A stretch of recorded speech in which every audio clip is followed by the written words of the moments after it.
Kenyans, our dear esteemed graduates, ladies and gentlemen, it is my singular honor to address this fifth congregation and graduation ceremony of Uzima University, an institution that is steadily distinguished itself as a bold and emerging force in Kenya's higher education landscape, shaping both minds and hands through cutting-edge medical training in the service of humanity. From its approval 15 years ago to its opening in 2012, with 3 pioneering programs, Bachelor of Medicine and Bachelor of Surgery, Nursing, and Microbiology, through the introduction of clinical medicine, the granting of letter of interim authority, and the crowning achievement of a full university charter last year, Uzima University has deliberately carved out its place in medical training and stands ready to leave an indelible mark. Ladies and gentlemen, I am deeply impressed by the ambition of Uzima University. It proves that the greatness of an institution is measured not by its age, not by its size, but by the scale of its ambition, not by what it promises, but what it delivers.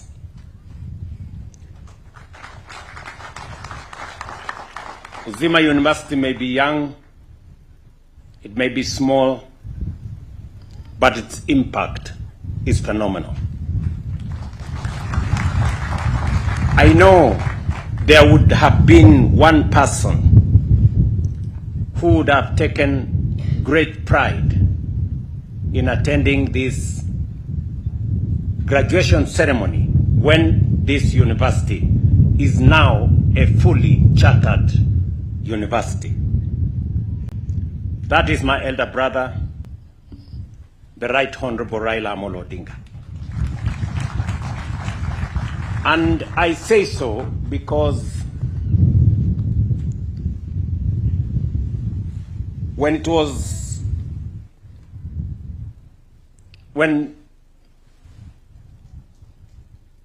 the Archbishop Emeritus, Zacchaeus Okoth, was canvassing for the issuance of charter, he sent the Right Honorable Prime Minister to me. And we had a conversation with him.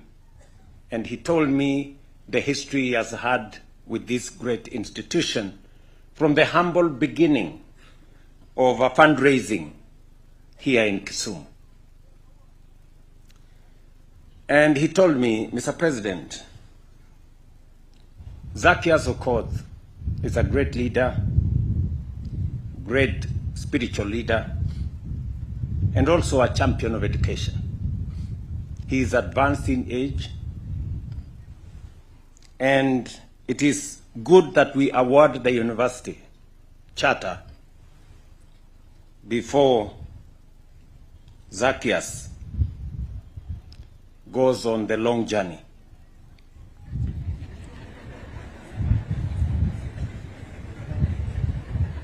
And it was quite a moment, and I'm telling you what we discussed.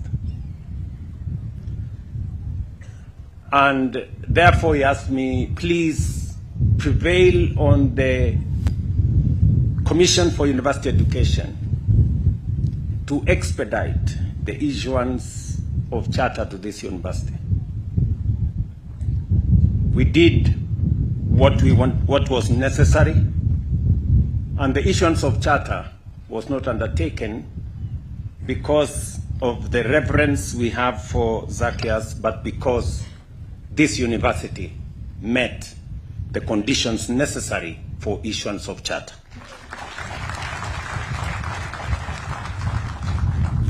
And so he was present when the issuance of charter was undertaken. And the late Honorable Prime Minister told me, if anything happens to Zacchaeus, I know he will be happy that finally the university is founded, is now a fully fledged university, chartered under the laws of Kenya. Little did we know that, in fact, it is our elder brother, the Right Honorable Raila Odinga, that would not be here today. But in him, we have his fruits here. What has been accomplished in this university has the fingerprints of the Right Honorable Raila Amolo Odinga. And we are truly grateful to him for the contribution he made to what this university is today. Allow me, ladies and gentlemen, to illustrate. Uzima's global partnerships are fast becoming a launchpad for excellence. The Uzima Global Campus now serves as a working bridge between the global north and the global south, bringing world-class expertise directly to Kenya, and particularly to Kisumu. Today, we are honored by visiting medical trainers from leading institutions such as Johns Hopkins University, Harvard University, and the University of Oxford, who have delivered hands-on clinical training, transferring not only knowledge, but also the latest life-saving skills in modern healthcare. Through international exchange programs, students and faculty are strengthening healthcare capacity and professional excellence. Specialist collaborations are expanding neurosurgical care and demonstrating the power of diaspora expertise working hand in hand with local talent. And now, through a major global research partnership, Uzima stands at the threshold of establishing a world-class oncology and hematology research center, a clinical trials hub, and a training ground for the next generation of cancer specialists. And I want to congratulate this university. You are making the right steps in the right direction. Taken together, these initiatives complete the picture of a university setting its sights on excellence, on relevance, and on serving society. That same level of ambition is one we must embrace and cultivate consistently, both as a people and also as a nation. I speak about raising ambition and about raising the bar with special conviction, because it is a cause I deeply believe in and have relentlessly championed. A nation rises only as high as the level of its ambition. For far too long, we settled for the bare minimum. Too often, when faced with choices requiring short-term sacrifices for long-term prosperity, we chose comfort over courage, content to go along simply to get along. That is why affordable housing remains a promise deferred. That is why universal health coverage remained out of reach for many. That is why our savings were paltry compared to neighbors with smaller economies. That is why many of our universities drifted towards insolvency, funded in promise, but not in reality. But that is not the situation anymore. That era of average, of making peace with mediocrity, is well and truly behind us. Today, universal health coverage is a lived reality, with more than 29 million Kenyans registered under the Social Health Authority. And my PS for Health is right here to confirm the statistics. Across the country, over 240 affordable housing units are at various stages of completion, restoring dignity and creating jobs. In fact, after this function, I will be launching such affordable housing program right here in Kisumu. In 30 months, we have more than doubled what we had saved in 60 years through NSSF. I mean, in the last 2.5 years, we have raised the level of our savings, Social Security savings for that matter, from 312 billion saved in 60 years to now 670 billion by this month. Through the new student funding model, university support is now anchored on merit and need, restoring fairness and sustainability to higher education.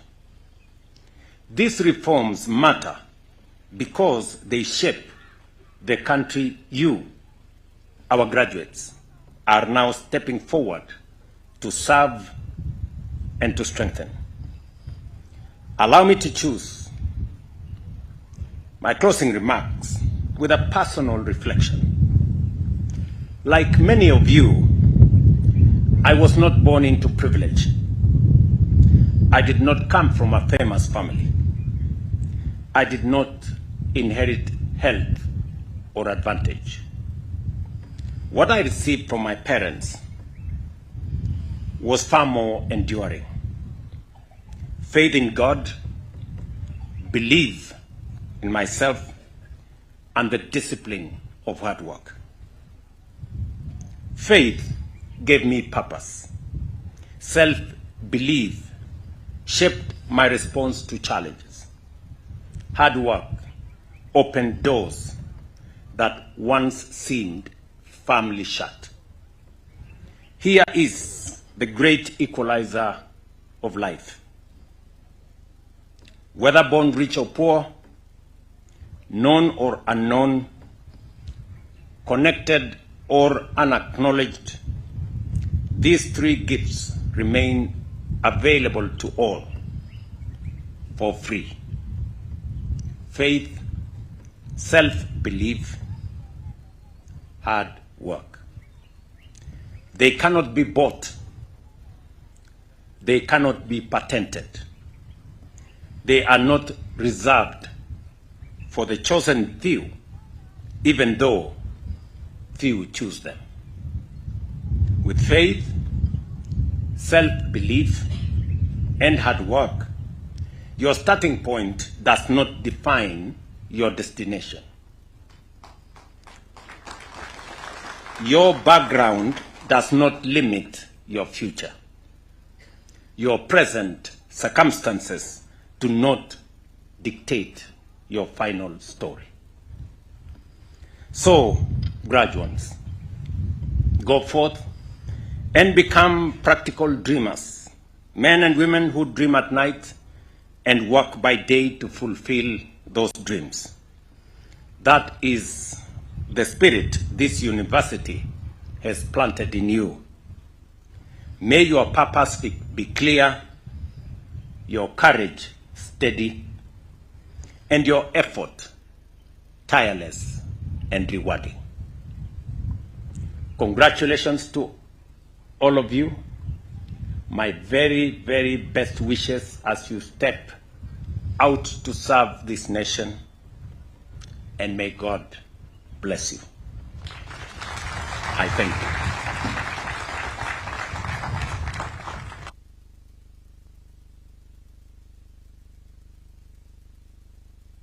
Another round of applause for His Excellency, the President of this great nation, Dr. William Samoei Ruto. Let's take our seats, please. Your Excellency, with your permission, we'll now progress to the oathing ceremony and conferment of respective degrees, diplomas, and certificates. And allow me to invite Mr. Philip Nyaswa, DVC Resource Mobilization, Quality Assurance, Partnership, Research, and Innovation to guide us on that. Tumkaribishe.